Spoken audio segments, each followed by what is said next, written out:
Good morning everyone, আমি প্রিয়াঙ্কা। আর আমার channel Priyanka বণিক ব্লগের আরও একটি নতুন ভিডিওতে আপনাদের সবাইকে জানাই স্বাগত। আশা করি আপনারা সকলেই ভালো আছেন এবং সুস্থ আছেন। আজ বৃহস্পতিবার, চলুন আপনাদেরকে সঙ্গে নিয়ে আরও একটি নতুন ব্লগ আজকে আরম্ভ করে ফেলি। আশা করি ব্লগটা আপনাদের ভালোই লাগবে। আর ভালো লাগলে কিন্তু অবশ্যই চ্যানেলটা সাবস্ক্রাইব করে পাশে থাকতে হবে, আর পাশে রাখা বেল আইকনটি প্রেস করে দিতে হবে, যাতে আমি প্রথম ভিডিও আপলোড করার সাথে সাথেই আপনাদের কাছে নোটিফিকেশানটা চলে যায়। আজকেও অনেকটা সকালে উঠেই দেখলাম জেঠিমা কাজে আসেনি। পড়েছিল এক গামলা বাসন, সেগুলি মাজতে বসে পড়লাম। উঠেছিলাম যদিও হাঁটতে যাওয়ার উপলক্ষেই, তবে এদিকে কাজবাজ পড়ে রয়েছে দেখে হাঁটতে আর গেলাম না। এই সব কাজগুলি সারতে তো সময় লাগবে, তাই বাসন কোসন মেজে রান্নাঘরটা পুছে আপনাদের দাদাভাই ঘুমাচ্ছিল, ওকে আর ডাকিনি। পরে অবশ্য বড় ঘর ঠাকুর ঘর সবই পুছে দিয়েছে, রান্নাঘরটা শুধু আমি পুছে নিয়েছিলাম। তারপরে স্নান টান কমপ্লিট করে এক পশলা জামা কাপড় কাচাকুচি হয়ে গেছে। আজ একটা কম্বল কাচা হয়েছে দুজনে মিলেই, তবে আমি অল্পই ধরেছি, ওই বেশিটা কেচেছে।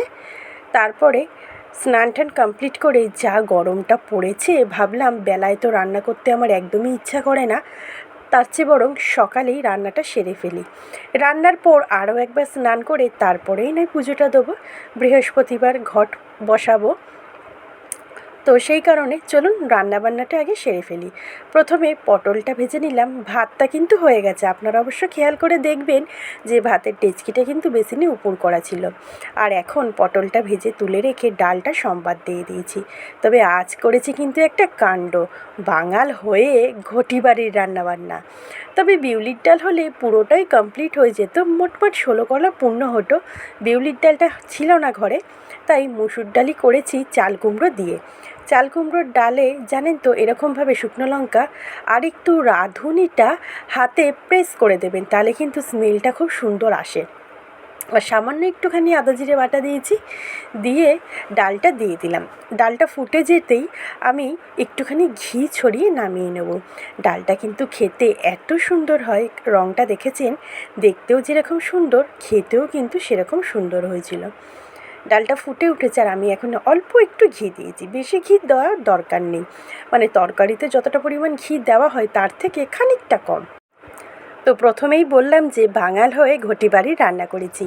এখানে একটা কথা বলে রাখি, আমি কিন্তু কাউকে কোনো রকম আঘাত দেওয়ার জন্য বা কোনো রকম ঝগড়া অশান্তির জন্য এই কথাটা বললাম না, জাস্ট এমনি কথাটা বললাম যে ঘটি বাড়িতেই সাধারণত এই মাছের ডিমের টক, পোস্ত, বিউলির ডাল এগুলি হয়, আমাদের বাঙালদের ঘরে কিন্তু খুব কমই হয়। তা বলে তাদের রান্নাটা থেকে আমি কিন্তু কখনোই ছোট করব না বা নিচে নামাবও না। তাদের যেটা ভালো লাগে তারা সেটা খাবে, আমাদের যেটা ভালো লাগে আমরা সেটা খাবো। তাদেরও অনেক বাড়িতে অনেকেই আছেন আমাদের বাড়ির রান্নাবান্না খুব পছন্দ করেন। কচুর শাক তো অনেকে ভীষণ ভালোবাসেন, সেরকমই আমাদের ক্ষেত্রেও কিছু স্পেশাল রান্না আছে যেটা ওদের ভালো লাগে, আবার ওদেরও কিছু স্পেশাল রান্না আছে যেরকম আমাদের ভালো লাগে। আমাদের যেরকম রান্না পুজো নেই, কিন্তু রান্না পুজোর প্রসাদ খেতে কম বেশি বাঙালরা কিন্তু বেশ ভালোবাসে, আমার কিন্তু দারুণ লাগে। প্রত্যেক বছরই তাই মাসির বাড়ি পৌঁছে যাই। তো আপনাদের দাদাভাইও কিন্তু জানেন বিউলির ডাল, ঝিঙে আলু পোস্ত আর এই মাছের টক খেতে কিন্তু বেশ ভালোবাসে। আমাকে কিন্তু এর আগে অনেকবার বলেছিল অবশ্য করার জন্য, তবে আমি বলছিলাম আমি তো কোনোদিনও করিনি, কি জানি ভালো হবে কিনা রান্নাটা। তবে আজকের একটু রিস্ক নিয়ে করেই ফেললাম, আর বেশ ভালোভাবেই কিন্তু পাশ করে গেছি রান্নাটায়। ডালটা তো হয়ে গেছে, পটল ভাজা হয়ে গেছে, ভাতও হয়ে গেছে, এখন ঝিঙে আলু পোস্তটা বসিয়ে দিচ্ছি। পোস্ত আর পোস্তর সাথে আজকে দিয়েছি একটু সাদা তিল। সাদা তিল খাওয়া কিন্তু আমাদের শরীরের পক্ষে ভীষণ উপকারী, বেসিক্যালি আমাদের মেয়েদের ক্ষেত্রে, কেন আমাদের মেয়েদেরই সবসময় ক্যালসিয়ামের অভাব থাকে, আর সাদা তিলে কিন্তু অসম্ভব পরিমাণ ক্যালসিয়াম আছে, যেটা আমাদের হাড়কে মজবুত রাখতে সাহায্য করে। তো আমরা যদি এরকম মাঝে মধ্যে তিল দেওয়া কোনো রান্নাবান্না খেয়ে থাকি, তাহলে আমাদের কিন্তু ব্যথা বেদনাগুলি অনেকটা পরিমাণেই কমবে। তো এই ছিল আজকে তিলের গুণাগুণ বা উপকারিতা। তবে তেঁতুলেরও কিন্তু অনেকটা গুণাগুণ আছে এবং এর অনেক উপকারিতাও আছে, এটাও আপনাদেরকে আজকে শেয়ার করব আমি। তো পোস্তটা তো বসিয়ে দিলাম, আর ঝিঙে আলু পোস্ত করতে কিন্তু একদমই অনেকক্ষণ সময় লাগে না, জলদি চটপট কিন্তু পোস্ত রান্নাটা হয়ে যায়। ঝিঙে যেহেতু জলসা সবজি, তাই ঝিঙের থেকে কিন্তু অনেকটা পরিমাণেই জল বেরোয়, তাই ঝিঙের তরকারিতে কিন্তু কখনোই বেশি জল দেওয়াটা উচিত নয়। ঝিঙে পোস্তটা হয়ে গেল, এবারে মাছগুলি ভেজে ফেলি। তার মধ্যে চলুন কতগুলি কমেন্ট পড়ে ফেলি। জুয়েল মিম চ্যানেল থেকে কমেন্ট করেছে, খুব ভালো লাগলো আপু। তো থ্যাংক ইউ তোমাকে আমাকে এত সুন্দর একটা কমেন্ট করার জন্য। সোনিয়া ইলিয়াস চ্যানেল থেকে কমেন্ট করেছে, দেখে নিলাম ভিডিওটা, ভালো লাগলো। তোমাকেও thank you. M View channel থেকে কমেন্ট করেছে, খুব ভালো লাগলো ভিডিওটা, দারুণ হয়েছে। তো থ্যাংক ইউ সবাইকে এত সুন্দর করে কমেন্ট করার জন্য এবং আমার পাশে থাকার জন্য। মাছগুলি ভেজে নিয়েছি, দেখুন সবকটা মাছ ভাজা হয়ে গেছে। আর তারপরে মাছের ডিমটাও কিন্তু ভেজে নিয়েছি। এখন মাছের ডিমগুলি তুলে নিচ্ছি। আর এই ডিম আর মাছের তেল ভাজার যে তেলটা রয়ে গেছে, সেই তেলটুকুনির মধ্যেই কিন্তু আমি টকটা করেছি। প্রথমে বাজার থেকে আপনাদের দাদাভাই পাকা কালো তেঁতুল এনেছিল। তেঁতুলটা জলে ভিজিয়ে রেখেছিলাম, তেঁতুলের কাঁধটাকে বার করে নিয়েছি আর তার মধ্যেই আমি গুড় মিশিয়ে রেখেছি। আর কড়াইতে শুকনো লঙ্কা সর্ষে ফোড়ন দিয়ে তেঁতুলের কাঁধ আর গুড় মেশানো জিনিসটা তেলের ওপর ঢেলে দিয়ে অল্প একটু হলুদ গুঁড়ো, অল্প একটু লঙ্কার গুঁড়ো দিয়ে একটু কষিয়ে নিয়ে ভেজে রাখা মাছ আর মাছের ডিমগুলি দিয়েছিলাম। তবে আমার বড় মেয়ে, ছোটো মেয়ে আর আমার শ্বশুরমশাই কিন্তু মাছ ভাজা খেয়েছে। আমার আর আপনাদের দাদা ভাইয়ের মাছটা টকে দিয়েছিলাম। তবে আমার ছোটো মেয়ের কিন্তু টকটা খেতে বেশ ভালোই লেগেছে।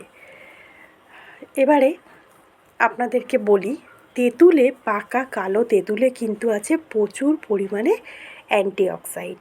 আর আমরা জানি তেঁতুলে টার্টারিক অ্যাসিড কিন্তু থাকে, যা খাবার হজম করতে সহায়তা করে। আর যাদের অতিরিক্ত ঘুম আসে না বা অনিদ্রাজনিত কারণে ভুগছেন, তারা যদি প্রতিদিন একটু একটু করে তেঁতুল খান, এই সমস্যার থেকে কিন্তু সমাধান পাবেন। তারপরে যাদের অতিরিক্ত ওজন, অতিরিক্ত মেদ, তাদেরও যদি প্রতিদিন একটু একটু করে তেঁতুল খাওয়ানো হয়, তারাও কিন্তু এই সমস্যাগুলি থেকে বেরিয়ে আসতে পারবে। তেঁতুলে যেরকম খাবার হজম করতে সাহায্য করে, অতিরিক্ত মেদ কমাতে সাহায্য করে, অনিদ্রা কমাতে সাহায্য করে, অতিরিক্ত ওজন কমাতে সাহায্য করে। আর প্রচুর পরিমাণে অ্যান্টিঅক্সিডেন্ট, যেটা আমাদের শরীরে কিন্তু খুব ভালো ব্লাড সার্কুলেশনেরও কাজ করে। তো তেঁতুলের কিন্তু অনেক গুণাগুণ। তবে তেঁতুলটা যদি সঠিক পরিমাণেই খাওয়া হয় তবেই, অতিরিক্ত কোনো জিনিস খাওয়াই কিন্তু আমাদের শরীরের পক্ষে ক্ষতিকারক। এটা কিন্তু সবসময় মাথায় রাখতে হবে যে তেঁতুলের অনেক গুণ আছে দেখে প্রতিদিন অনেকটা করে তেঁতুল খেয়ে নিলাম, এতে কিন্তু আবার অ্যাসিডিটির সমস্যা বেড়ে যেতে পারে। তাই মাথায় রাখতে হবে সবসময় পরিমাণ বুঝে সবটা খাওয়া দরকার। তো দেখুন মশলাটা, তেঁতুলের মশলাটা কিন্তু বেশ কষিয়ে নিয়েছি। আর এখন ভেজে রাখা মাছ আর মাছের ডিমগুলি কিন্তু দিয়ে দিচ্ছি। এবার বেশ খানিকটা কষিয়ে নিয়ে জল দিয়ে টকবক করে ফুটিয়ে নামিয়ে ফেলবো মাছের ডিম আর মাছের টক। তবে রান্নাটা কিন্তু বেশ ভালো হয়েছিল খেতে। প্রথমবার রান্না করে যে এতটা ভালো হবে সেটা কিন্তু আমি নিজেও বুঝতে পারিনি। আমার ছোটো মেয়ে দুপুরবেলা খেয়ে বলেছে, মা এরপরের দিন যেদিন আবার টক করবে সেদিন আমার মাছটাও কিন্তু এই টকে দিয়ে দেবে। টক রান্নাটা হয়ে গেল, দেখুন কাছ থেকে দেখিয়ে দিলাম। খেতে দারুণ হয়েছিল, দেখতেও বেশ সুন্দর হয়েছিল। তারপরে স্নান সেরে এখন আমি পুজো করে নিচ্ছি। আর ক্যামেরাটা যেখানটায় রেখেছিলাম, জায়গাটা না বেশ অন্ধকার ছিল, তাই ভিডিওটা একটু কালো এসছে। আমি জানি আপনারা পুরোটাই মানিয়ে গুছিয়ে নেবেন। নতুন করে আপনাদেরকে বলার আর কিছুই নেই। আজকের মতন ভিডিওটা কিন্তু আমি এখানেই রাখবো। আর আমি জানি ভিডিওটা আমার আপনাদের সঙ্গে শেয়ার করতে অনেকটা রাত হয়ে গেল, আপনারা সেটাও মানিয়ে নেবেন। এ ব্যাপারে আমাকে এখনও পর্যন্ত কিন্তু কেউ কোনো অভিযোগ করেনি। আশা করি আজকের ভিডিওটা ভালো লাগবে, আর ভালো লাগলে অবশ্যই চ্যানেলটা সাবস্ক্রাইব করে পাশে থাকবেন। আর বেশি বেশি করে লাইক, শেয়ার, কমেন্ট করতে হবে। আর ভিডিওটা দেখার জন্য থ্যাংক ইউ সো মাচ। সবাই ভালো থাকবেন। Tata, good night. দেখা হচ্ছে আগামী দিন নতুন ব্লগে।